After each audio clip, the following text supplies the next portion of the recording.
I guess, that women are experiencing this burnout at higher rates than men. We're also more willing to do something, to intervene, to stop us from feeling burned out, but it's not working. So I think, again, that kind of goes towards that like education component, about learning about burnout, about learning about well-being and resiliency, I think, and how we can prevent burnout is really, really key.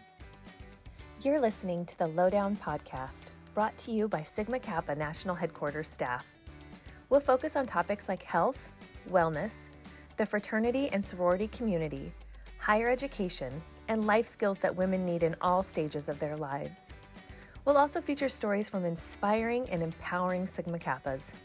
Check out the Sigma Kappa website for regular updates and new episodes. Hi, and welcome back to the Lowdown podcast. My name is Morgan Negri. I'm the Director of Multimedia Design at Sigma Kappa. Hi, my name is Katie Smith, and I'm the Social and Digital Media Specialist on staff with Sigma Kappa Sorority. Hi, I'm Alysa Martin. I am a graduate of the University of Findlay and initiate member of the Epsilon Eta chapter, and I'm currently a clinical pharmacy specialist. Yeah, we're here joined with Alysa. She's our special guest today. Like she said, she's a clinical pharmacy specialist. Alysa, can you go into like why you chose to study pharmacy and medical research and just give us a little bit of background about that? Yeah, great question. So actually, I never would have thought that I would have ended up being in pharmacy. My whole life, I thought I was going to be an engineer. I was literally, when most kids are 5, they say, oh, I want to be a firefighter or a cop, but I would tell everybody that I wanted to be an engineer. And as I got older, I really decided that I was going to be an aerospace engineer, and that was like my dream job. So I ended up taking a lot of science and mathematics courses and really like focusing my studies on that. And when I was in high school, I took a technical drawing class and hated it and decided, oh my gosh, my whole life course of becoming an aerospace engineer is, not going to happen. So I kind of had like a panic button moment and tried to find something that really married science and math with also some of my personal interests. I consider myself to be a very passionate person, and I like, volunteering and taking care of people. So it felt really natural that the medical professional, in being a medical professional in the healthcare field, was a natural fit for me. So I sort of decided to start exploring that area, and I had just come across pharmacy, and I think that there's a lot of misconception about what pharmacists really do.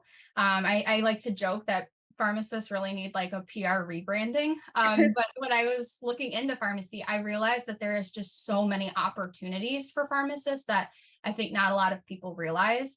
And the thing I really liked about it is that I had the opportunity through pharmacy to specialize in certain disease states, but also was not like closed in a box like some other healthcare professionals. At least I felt that way.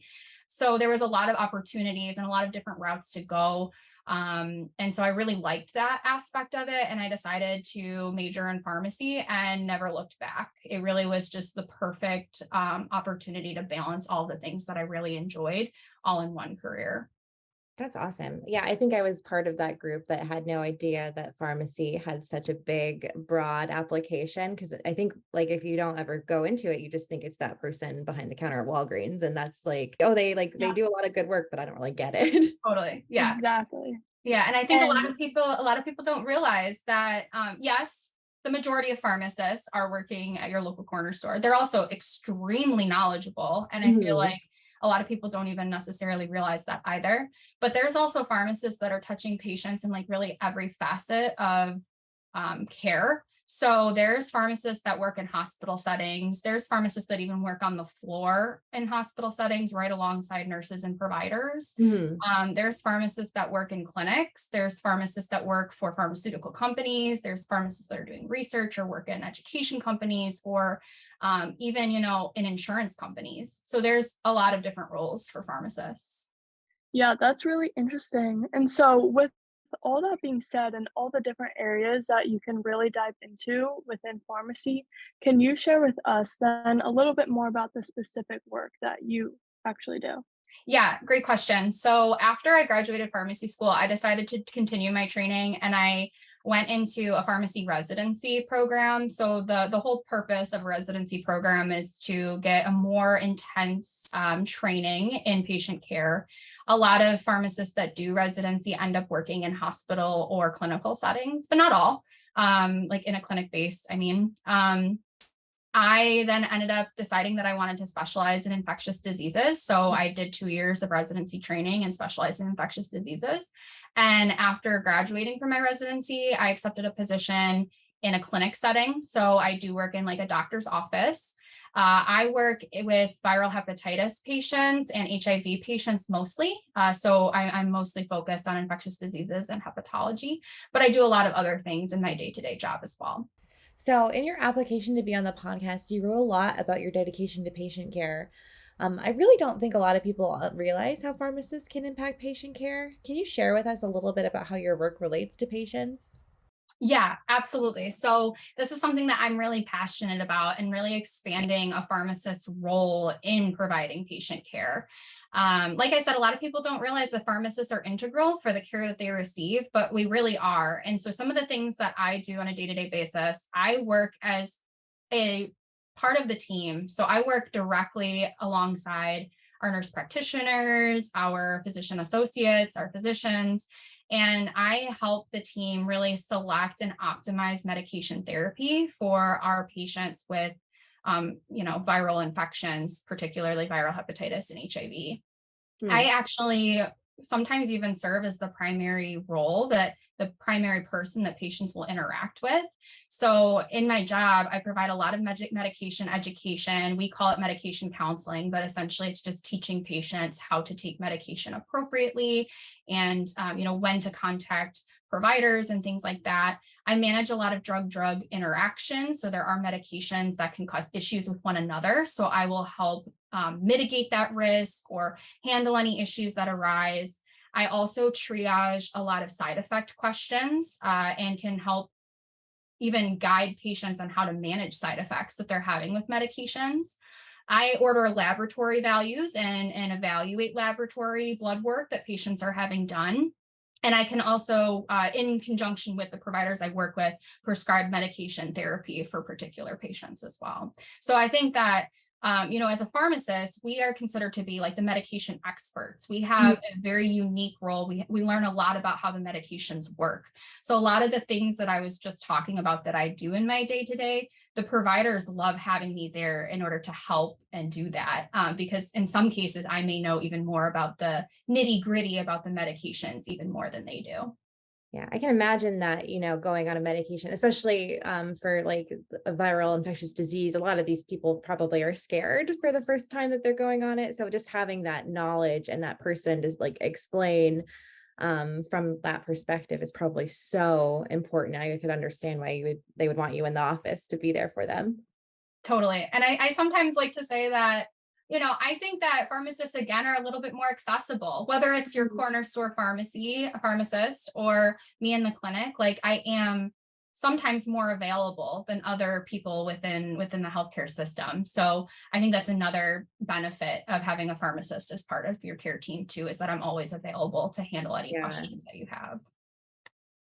Yeah, and so with that comes like also so much responsibility, and there's a lot on your day to day, like daily task and stuff. So working in the medical field, we know that it's challenging, especially over the past few years with the pandemic going Sure. on. So how can you explain to us how you resist burnout and really take care of your well-being?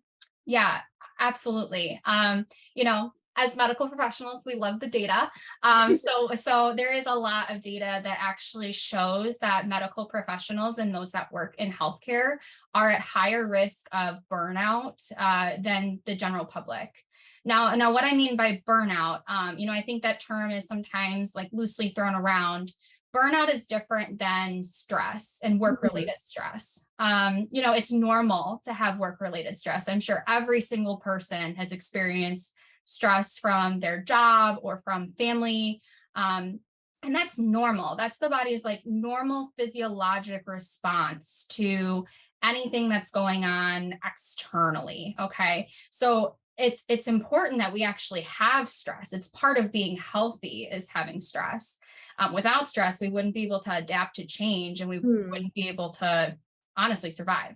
So that's a key difference from burnout. Burnout is actually a psychological response. It's been defined as a psychological response to prolonged and high levels of stress. And it really differs from regular stress in the fact that there has to be three specific pillars or components to burnout. So those are overwhelming exhaustion, feelings of cynicism and detachment from the job, and a sense of ineffectiveness and lack of accomplishment. I think that healthcare providers are at an increased risk of this. I mean, the data shows that we're at an increased risk of this, Yeah. but I think it's really because of a lot of different external factors. So healthcare professionals often work long hours. When I was in residency, I was working 60 to 80 hours a week. Oof. Yeah. And there's a lot of other projects and things on your plate. There's a lot of this pressure to do more with less. So whether short staffing or seeing more patients with fewer time in between each patient that you encounter, there's a lot of those like external factors that contribute to that stress, and that prolonged stress over time can lead to burnout.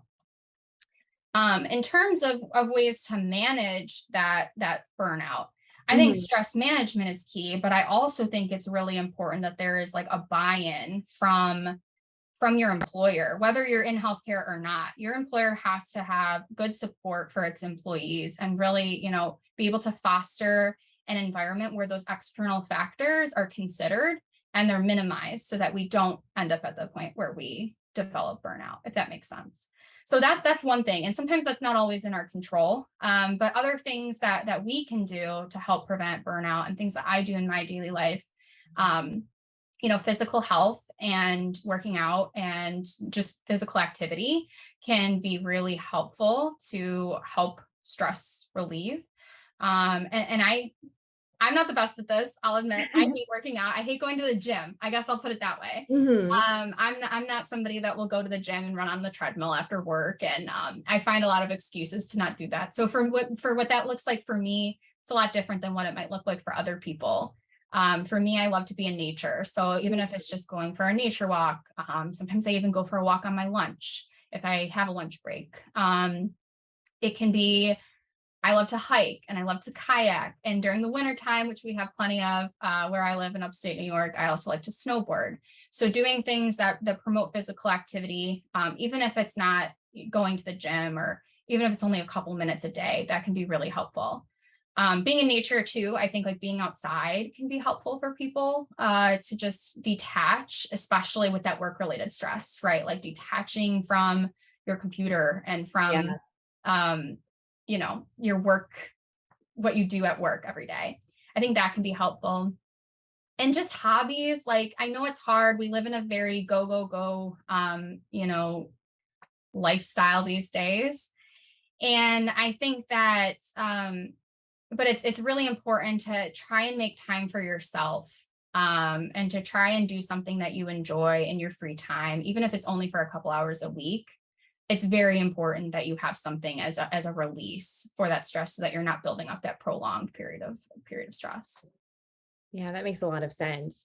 I like what you say about like it's important, and it would be the most ideal for it to be on a workplace level, because I think that makes it's hard to say, like, if you have to go back to something every single day and you're just not being supported, I can see how it kind of just undoes a lot of the progress you might make even when you're off the clock, specifically for a healthcare professional that is on the clock for 80 hours sometimes throughout their work week. So I think that makes a ton of sense. I've never heard that stress can be a good thing and that's part of the condition. You made me feel better. I was Yeah. like, yes. Oh yeah. I had a smile when I heard that. It's normal. We're normal people. Yeah. I love that. Yes.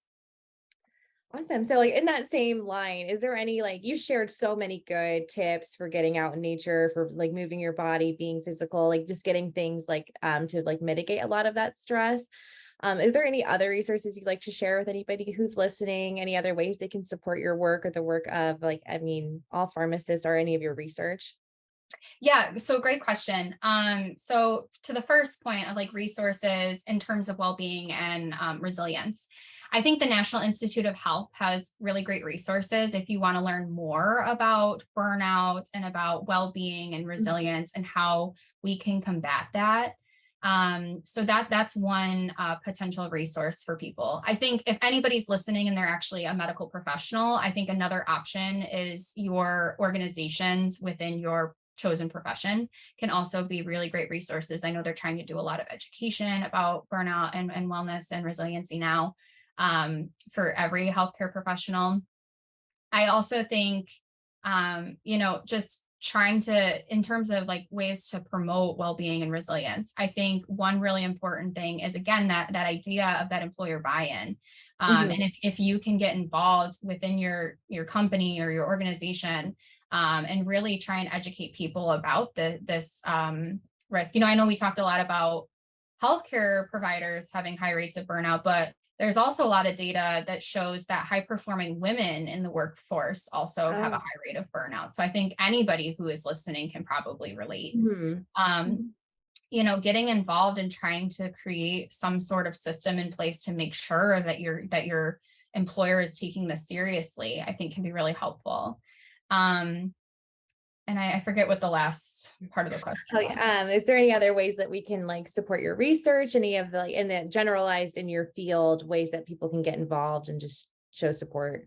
Yeah. So I think really, I wish that everybody could be educated on what pharmacists do and would utilize pharmacists more, because we really are here to help. We are an integral member of the healthcare team. Ask your pharmacist questions. Ask to speak with a pharmacist when you're, hopefully you're not in the hospital, but if you ever are, or in your doctor's office, ask if they have a pharmacist that's available to talk to you if you have any medication related questions. I'm involved with a lot of population-based research. So I think that, if you are open to sharing information, if you're a patient, I think that can be really helpful because we'll never know how to make our healthcare system better and our medication treatments better if we don't know how they're currently working. So just in general, for like research purposes, I guess if you're open to sharing your information and getting involved with research that way, that can also be really helpful. That's awesome. That makes total sense. I think that, yeah, I love what you say about pharmacists being the most accessible. Like I said earlier, it's like every, corner store, every pharmacy has one I think I've gotten the best advice from pharmacists personally, because they kind of are there when you're in crisis, I'll be honest. So that makes a ton of sense. I would love to hear more about what you said about high performing women in the workplace. Can you elaborate a little bit more on that? Yeah. So really great question. It's actually an interesting thing that they found in the research, because they've found that women are at higher rates of burnout. And I think that's because, again, talking about the 3 pillars of burnout, one of them being like emotional exhaustion. And I think women and high performing women, a lot of us put our all into our work.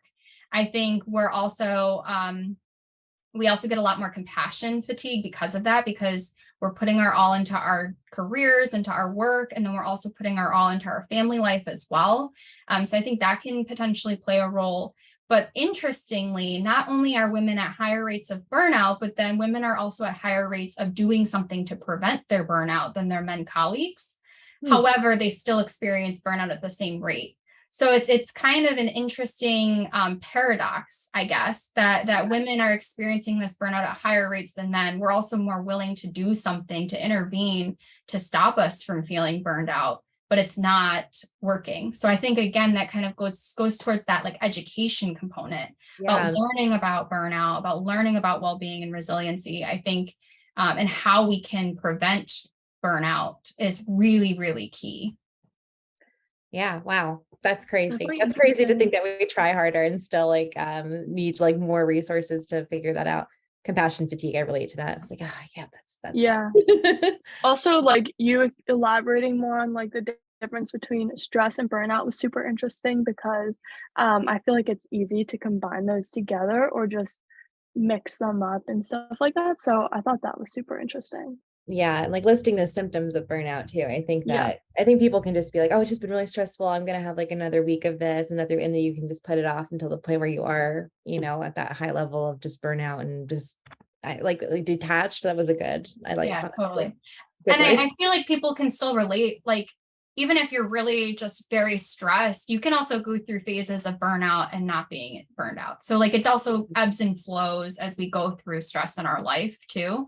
But I think there's a key difference between like actually being detached from the work that you're doing and feeling that emotional exhaustion both in and outside of your work, as opposed to just being like really stressed about a huge project that you've got coming up for work. Or those things are normal. Those things are part of our jobs. But there's a point when it becomes too much and we're not appropriately able to handle that stress anymore. Yeah. And you think the last person you'd want to feel detachment or like demotivated would be somebody who like is constantly dealing with people's lives and like well-being. So that makes it like, that's a huge thing to consider. Again, going back to the data, the data was really primarily initially found with physicians, and then they ended up kind of finding that this was affecting a lot of other medical professionals, and pharmacists are actually at just as high of a rate of burnout as physicians.